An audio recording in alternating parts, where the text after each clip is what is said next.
Hey, what's up? This is MVA Joshua, the weekly video blog. Thanks as ever for joining. It's a beautiful day in Minneapolis.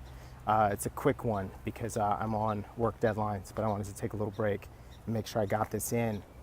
I want to talk about introversion, and I want to talk about introversion and publishing and how the two are connected. So, for a long time, I used the idea of being introverted as an excuse. So, why I didn't do something or why I didn't want to do something. I would just be like, I'm too much of an introvert to do that, or I don't, or I'm too introverted. That was like this kind of typical excuse. And the thing is that saying that didn't necessarily make me feel better about the decision. And certainly making an excuse doesn't make you feel better about a decision. If anything, if you know that you've made an excuse when you're saying why you won't do something, you actually feel kind of worse about it, because you'd rather just be truthful and be like, look, if I go and do that, I'm going to feel uncomfortable because of X, Y, and Z. X, Y, and Z are completely unreasonable things to be uncomfortable about, but it's going to happen. But when you say something like that out loud, you then kind of have to confront it, because it sounds asinine. It sounds asinine to be like, oh, I can't go do this thing with people that I actually like because there's the being somewhere new or whatever it is. Like, all that stuff kind of sucks, and it's embarrassing to do it. So when you talk about it out loud, sorry, somebody's exercising. I don't feel like cutting in front of their exercising, so I'm going to give them a minute. So when you talk about that stuff out loud, you start to deprogram yourself, because it sounds so dumb to say that. It sounds dumb to make these kind of excuses. If you say you're introverted, though, people just accept that. Like, oh, he's an introvert, whatever. He doesn't like to go do X, Y, and Z, or not even doesn't like. You're almost allowed to take I don't like out of the scenario and instead have it be like it's a state. It is a state of being. And one of the things, maybe a couple of things happened for me. One was that I heard someone like Grant Cardone refer to introversion or introverting and extroverting as actions, that there are things that you decide to do. So you go into a certain situation, and to make it better, you have to extrovert yourself. And when you don't need to be in that situation, you introvert yourself. You allow yourself to kind of close up and quiet down a little bit. I really like that idea, because I know that, for example, to make this video, I have to extrovert. To teach, I have to extrovert. And then in order to recover from that, I have to introvert. And the introvert is like sleeping. But, if it's less of an excuse. It's more of an active decision for why you're going to do one thing versus another thing. So that's part one.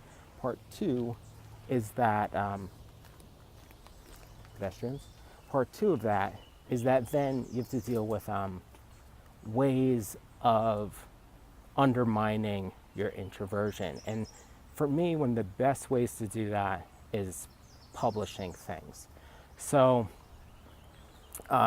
doing stuff like doing these video blogs is really difficult because I have to extrovert myself. And then not only do I have to extrovert myself, but there's like an echo of it out in the world. You make the thing, and then you upload it, and you hit publish, and it lives in the world, and other people will see it. And people around you will react to that in one way or another. The thing that I think is cool is that having my personality, when it's in extroversion mode, recorded and put out in the world, makes it easier to slot into that mode. And just like teaching a class where the people in the class already know you can be helpful for helping you be more comfortable and to extrovert more easily, or to have a framework for understanding a class. So the first day of classes used to make me really nervous. It no longer does, because I now see that I have a role to play, and in order to play that role, I have to extrovert myself in that particular environment. Same with making this video. So even though I'm introverted, I need to extrovert myself in order to do it. And to publish it, I need to extrovert myself. And what it does is dealing with that in reality makes it easier to extrovert myself in different contexts, because the guy that makes and publishes multiple videos a week about all the stuff he's thinking about shouldn't be introverted when you meet him, right? That would seem odd and incongruous. But it probably, for me, this works. For a lot of, say, musicians who have a reputation of being a dick, think about how much of that is because you hear the music. And when you hear music, you hear people usually extroverting themselves. And then you meet them and they're actually in that introversion mode, and you think, oh, that guy's a dick. But in reality, maybe that person's not as comfortable with the setup and the expectation. Whereas, like, what I like about putting my stuff out in the world, putting these videos out, putting tweets out, putting out Instagram stories, all of that stuff, is that it actually puts me in a mode where I see the world as being a place that is expecting me to extrovert myself. So there's a role I have to play, and it ends up being easier. It's not easy, but it's easier. And it's a helpful way of deprogramming maybe some of the excuse making and also the smallness and the nonsense of being too caught up in your state as being an introvert.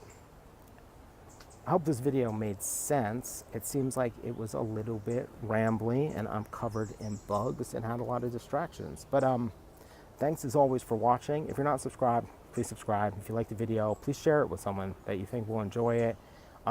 Hit me up if you have any questions or anything. Thanks as always for watching.